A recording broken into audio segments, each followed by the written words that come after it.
Money Heist is a very important show to me. One of the first foreign shows that I had watched, and I also got a lot of my friends into it before it became quite a mainstream thing. Not only is it important in that sense, but it's also the first season's ranking I did on this channel, which is still one of my most viewed videos, even though it's a horrible video. It just shows how strong the Money Heist fans are. So hopefully in recreating this video with season 5, we can get more views than that one.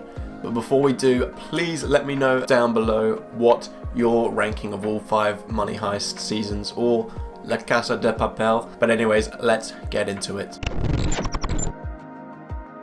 Narrowly coming in at last place is season 4. As you'll see with my scores for each season, this was such a hard list to make. After a lot of consideration and many switches around, I decided to go with season 4 in last place, albeit narrowly. It's obvious to any viewer of this season that it doesn't reach the same heights as earlier ones, but what I do like about this season is it does something different, and for once it really puts our characters in grave danger. They hadn't experienced it up until this point, and this is a point where you really feel that they could die, and to be honest, some of them do. Where this season tends to get more hate than the other ones is it requires a lot of suspension of disbelief. You're not supposed to think of how things are supposed to work. They're kind of leaping over plot holes, and I can understand why that annoys a few, but what this show trusts you to do is to not think about that too much, otherwise it will spoil that enjoyment. And I could do that for the most part, but there were certainly points where it felt a bit too far-fetched. As this racks up such a huge cast by this point, it's hard to give everyone the necessary screen time and development. So once you do start to see somebody on screen for more often than usual in this season, you know that their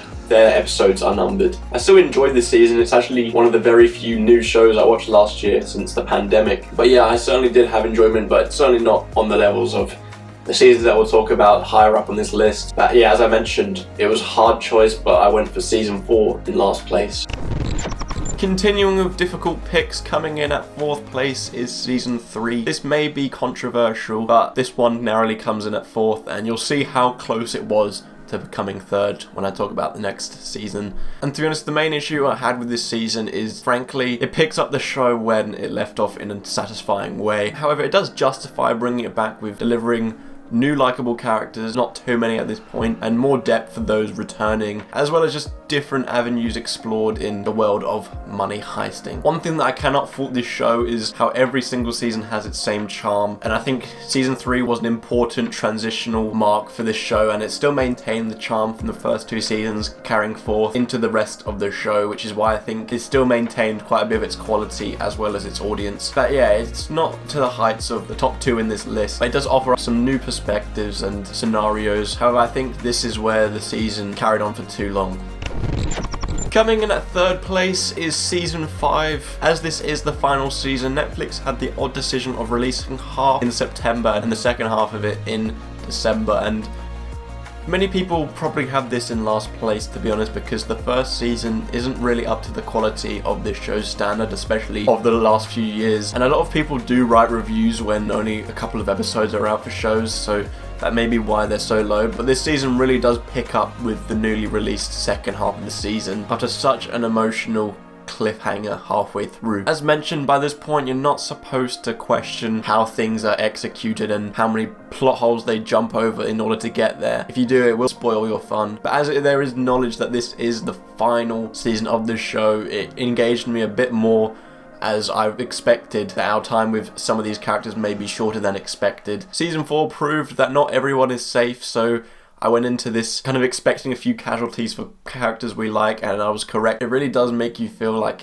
oh, some characters aren't as invincible as they seem. However, something that really bothered me about this season is the constant flashbacks, especially for characters that are dead. I know it's trying to develop things, and it makes more sense now in hindsight for Berlin, now that they've announced his own spin-off show, which not such a good idea in my opinion. Kind of ruins any momentum going forward and tension that may be built up in such a scene, especially since the only payoff for it is like half an episode long. After a shaky start, I was quite satisfied with this season, how it ended. I didn't expect it to reach the heights of the next 2 in this list, as that hadn't been demonstrated since those seasons. But overall, I was satisfied and happy with how it ended. However, I do think this season was a bit too long, and in fact, as mentioned, the show maybe shouldn't have gone on for this long, because they really did drain everything, and it came to the point where I was kind of expecting an elaborate twist.